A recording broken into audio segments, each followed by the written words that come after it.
قرآن پاک میں سورۃ نور کے اندر جو سب سے اہم واقعہ وہ اما عائشہ صدیقہ کا ہے کہ ان پہ کس طرح تہمت لگائی گئی اور کس طرح ان کے خلاف باتیں کی گئی۔ حضرت عائشہ صدیقہ رضی اللہ تعالیٰ عنہ فرماتی ہیں کہ آپ صلی اللہ علیہ وسلم کی عادت مبارکہ تھی کہ سفر میں جاتے وقت اپنی بیویوں کے نام کا قرعہ ڈالتے اور جس کا نام نکلتا اسے اپنے ساتھ لے جاتے۔ چنانچہ ایک غزوے کے موقع پر میرا نام نکلا، میں آپ کے ساتھ چلی۔ یہاں یوں ہوا کہ میں اپنے ہودج میں بیٹھی رہتی، جب قافلہ کہیں اترتا تو میرا ہودج اتار لیا جاتا اور میں اسی میں بیٹھی رہتی۔ ہم غزوہ پر گئے، آپ صلی اللہ علیہ وسلم غزوے سے فارغ ہوئے اور واپس لوٹے، مدینہ کے قریب آ گئے۔ رات کو چلنے کی آواز لگائی گئی، میں قضائے حاجت کے لیے نکلی اور لشکر کے پڑاؤ سے دور جا کے میں نے قضائے حاجت کی اور پھر واپس لوٹی۔ لشکرگاہ کے قریب آ کر میں نے اپنے گلے کو ٹٹولا تو ہار نہ پایا۔ میں واپس اس کو ڈھونڈنے کے لیے چلی گئی اور تلاش کرتی رہی۔ یہاں یہ ہوا کہ لشکر نے کوچ کر دیا۔ جو لوگ میرا ہودج اٹھائے ہوئے تھے انہوں نے یہ سمجھ کے میں اس پہ عادت اندر ہی ہوں ہودج اٹھا کر اوپر رکھ دیا اور چل پڑے۔ اس وقت تک عورتیں نہ کچھ ایسا کھاتی پیتی تھی نہ وہ بھاری بدن کی تھی۔ الغرض بہت دیر کے بعد مجھے میرا ہار مل گیا۔ یہاں میں جو پہنچی تو کسی آدمی کا نام و نشان نہ تھا، نہ کوئی پکارنے والا نہ کوئی جواب دینے والا۔ میں اپنے نشان کے مطابق وہیں پہنچی جہاں ہمارا اونٹ بٹھایا گیا تھا اور وہیں اس انتظار میں بیٹھ گئی کہ جب آپ صلی اللہ علیہ وسلم آگے چل کر میرے نہ ہونے کی خبر پائیں گے تو مجھے تلاش کرنے کے لیے یہیں واپس آئیں گے۔ مجھے بیٹھے بیٹھے نیند آ گئی۔ اتفاق سے حضرت صفوان بن معطل جو لشکر کے پیچھے رہے تھے وہ پچھلی رات کو چلے تھے، صبح کے چاندنے میں یہاں پہنچ گئے۔ ایک سوتے ہوئے آدمی کو دیکھ کر خیال آنا تھا، غور سے دیکھا تو چونکہ پردے کے حکم سے پہلے وہ مجھے دیکھتے ہی تھے، دیکھتے ہی پہچان گئے اور با آواز بلند ان کی زبان سے نکلا، انا للہ و انا الیہ راجعون۔ ان کی آواز سنتے ہی میری آنکھ کھل گئی اور میں اپنی چادر سے اپنا منہ ڈھانپ کر سنبھل بیٹھی۔ انہوں نے جھٹ سے اپنے اونٹ کو بٹھایا اور اس کی ٹانگ پر اپنا پاؤں رکھا۔ میں اٹھی اور اونٹ پر سوار ہو گئی۔ انہوں نے اونٹ کو کھڑا کر دیا اور بھگاتے ہوئے لے چلے۔ خدا کی قسم نہ وہ مجھ سے کچھ بولے نہ میں نے ان سے کوئی بات کی، سوائے انا للہ کے میں نے ان کے منہ سے کوئی کلمہ نہیں سنا۔ دوپہر کے قریب ہم اپنے قافلے سے مل گئے۔ بس اتنی سی بات کا ہلاک ہونے والوں نے بتنگڑ بنا لیا۔ ان کا سب سے بڑا بڑھ کر باتیں بنانے والا عبداللہ بن ابی تھا۔ مدینے آتے ہی میں بیمار پڑ گئی اور مہینے بھر تک بیمار گھر میں ہی رہی۔ نہ میں نے کچھ سنا نہ کسی نے مجھ سے کہا۔ جو کچھ گل لوگوں میں ہو رہا تھا اس سے میں بے خبر تھی۔ البتہ میرے دل میں یہ خیال آیا کہ رسول پاک صلی اللہ علیہ وسلم کی محبت میں کمی کی کیا وجہ ہے۔ بیماری میں عام طور پر جو شفقت آپ صلی اللہ علیہ وسلم کو میرے ساتھ ہوتی تھی اس بیماری میں وہ بات نہ پاتی تھی، اس لیے مجھے رنج تو بہت ہوا مگر کوئی وجہ معلوم نہ تھی۔ آپ صلی اللہ علیہ وسلم تشریف لاتے، سلام کرتے، دریافت فرماتے طبیعت کیسی ہے اور کوئی بات نہ کرتے۔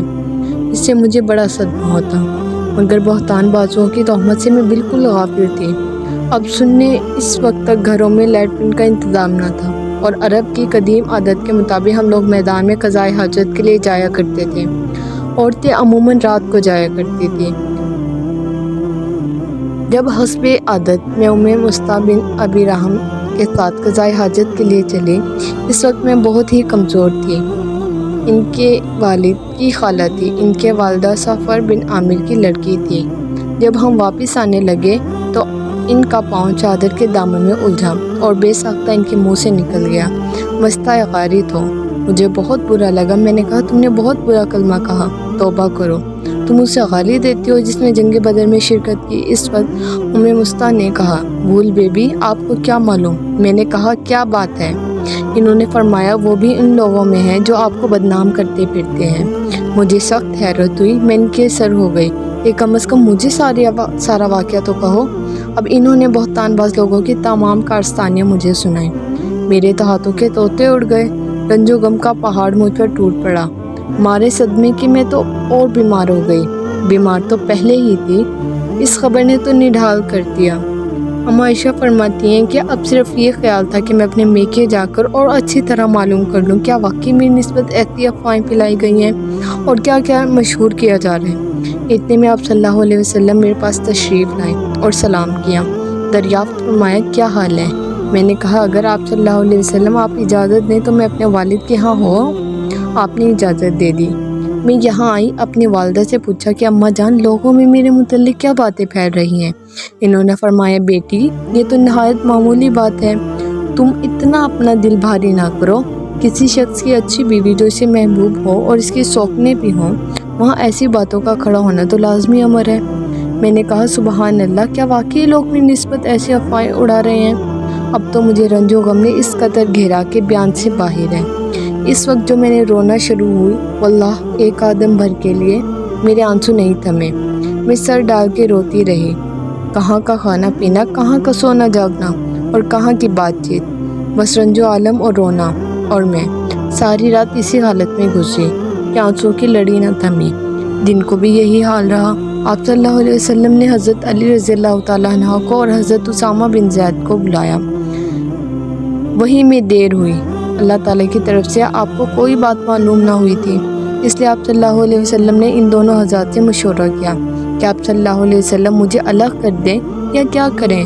حضرت اسامہ نے صاف کہا کہ اے اللہ کے رسول، ہم آپ کے اہل پر کوئی برائی نہیں جانتے، ہمارے دل تو ان کی محبت، عزت اور شرافت کی گواہی دینے کے لیے حاضر ہیں۔ ہاں، حضرت علی نے جواب دیا کہ یا رسول اللہ، اللہ تعالیٰ کی طرف سے آپ کو کوئی تنگی نہیں، عورتیں ان کے سوا بھی بہت ہیں، اگر آپ گھر کی خادمہ سے پوچھیں تو آپ کو صحیح واقعہ معلوم ہو سکتا ہے۔ آپ نے اسی وقت گھر کی خادمہ حضرت بریرہ رضی اللہ تعالیٰ عنہ کو بلایا اور ان سے فرمایا حضرت عائشہ رضی اللہ تعالیٰ عنہ کی کوئی بات شک و شبہ والی کبھی دیکھی ہے تو بتلاؤ۔ حضرت بریرہ نے کہا اے خدا کی قسم جس نے آپ کو حق کے ساتھ مبعوث فرمایا، میں نے ان سے کوئی بات کبھی اس قسم کی نہیں دیکھی۔ ہاں، صرف یہ بات ہے کہ کم عمری کی وجہ سے ایسا ہو جاتا ہے کہ کبھی کبھی گندا ہوا آٹا یوں ہی رکھا رہتا ہے اور بیوی سو جاتی ہے تو بکری آ کر آٹا کھا جاتی ہے۔ اس کے سوا میں نے ان کا کوئی قصور کبھی نہیں دیکھا۔ چونکہ کوئی ثبوت اس وقت واقعے کا نہ ملا تھا، اسی دن آپ صلی اللہ علیہ وسلم منبر پر کھڑے ہوئے اور مجمع سے مخاطب ہو کر فرمایا کون ہے جو مجھے اس شخص کی اذاؤں سے بچائے جس نے مجھے ایذائیں پہنچاتے، اب تو میرے گھر والیوں کے بارے میں بھی مجھے تکلیف پہنچانا شروع کر دی۔ واللہ میں جہاں تک جانتا ہوں مجھے اپنی گھر والیوں پر سوائے بھلائی کے کوئی چیز معلوم نہیں ہوئی۔ جس شخص کا یہ نام لے رہے ہیں میری نسبت میں تو اس کے متعلق بھی سوائے بھلائی کے اور کچھ نہیں، وہ میرے ساتھ ہی گھر میں آتا تھا۔ یہ سنتے ہی حضرت سعد بن معاذ کھڑے ہوئے اور فرمانے لگے یا رسول اللہ، میں موجود ہوں، اگر وہ قبیلہ عداد کا شخص ہے تو ابھی ہم اس کی گردن تن سے جدا کر دیتے ہیں، اگر وہ ہمارے خزرہ بھائیوں میں سے ہے تو آپ جو حکم دیں ہم اس کی تعمیل میں کوئی عذر نہ ہوگا۔ یہ سن کر حضرت سعد بن عبادہ کھڑے ہو گئے۔ یہ قبیلہ غزرہ کے سردار تھے تو یہ بڑے نیک بخت، مگر حضرت سعد بن معاذ کی اس وقت کی گفتگو سے انہیں اپنے قبیلے کی حمایت آ گئی۔ ان کی طرفداری کرتے ہوئے حضرت سعد بن معاذ سے کہنے لگے نہ تو اسے قتل کرے گا نہ اس کے قتل پر تو قادر ہے، اگر وہ تیرے قبیلے کا ہوتا تو اس کا قتل کیا جانا کبھی پسند نہ کرتا۔ یہ سن کر حضرت اسید بن حضیر کھڑے ہوئے، یہ حضرت سعد بن معاذ کے بھتیجے تھے، کہنے لگے اے سعد، تم جھوٹ کہتے ہو، ہم اسے ضرور مار ڈالیں گے، آپ منافق ہیں، منافق کی طرفداری کر رہے ہیں، آپ ان کی طرف سے ان کا قبیلہ، ان کی طرف سے ان کا قبیلہ ایک دوسرے کے مقابلے پر آ گئے۔ اب قریب یہ تھا کہ دونوں قبیلے آپس میں لڑ پڑے۔ آپ صلی اللہ علیہ وسلم نے منبر پر انہیں سمجھانا اور چپ کرانا شروع کیا، یہاں تک کہ دونوں طرف خاموشی ہو گئی۔ آپ صلی اللہ علیہ وسلم بھی خاموش ہو رہے۔ یہ تو تھا وہاں کا واقعہ۔ میرا حال یہ تھا، اماں عائشہ صدیقہ فرماتی ہیں، میرا حال یہ تھا کہ سارا دن بھی رونے میں گزرا۔ میرے اس رونے نے میرے والدین کی بھی سٹی غم کر دی تھی، وہ سمجھ بیٹھے تھے کہ میرا یہ رونا میرا کلیجہ پھاڑ دے گا۔ دونوں حیرت زدہ محکوم بیٹھے ہوئے تھے اور مجھے تو رونے کے سوا اور کوئی کام ہی نہ تھا۔ انصار کی ایک عورت آئی اور وہ بھی میرے ساتھ رونے لگی۔ ہم یوں ہی بیٹھے ہوئے تھے کہ آپ صلی اللہ علیہ وسلم اچانک تشریف لائے اور سلام کر کے میرے پاس بیٹھ گئے۔ خدا کی قسم جب سے یہ بہتان بازی شروع ہوئی تھی آج تک آپ صلی اللہ علیہ وسلم میرے پاس کبھی نہیں بیٹھے تھے۔ مہینہ بھر گزر گیا تھا کہ آپ صلی اللہ علیہ وسلم کی یہی حالت تھی، کوئی وحی نہیں آئی تھی کہ فیصلہ ہو سکے۔ آپ صلی اللہ علیہ وسلم نے بیٹھتے ہی اول تو تشہد پڑھا، پھر امام بعد پڑھ کر فرمایا کہ اے عائشہ،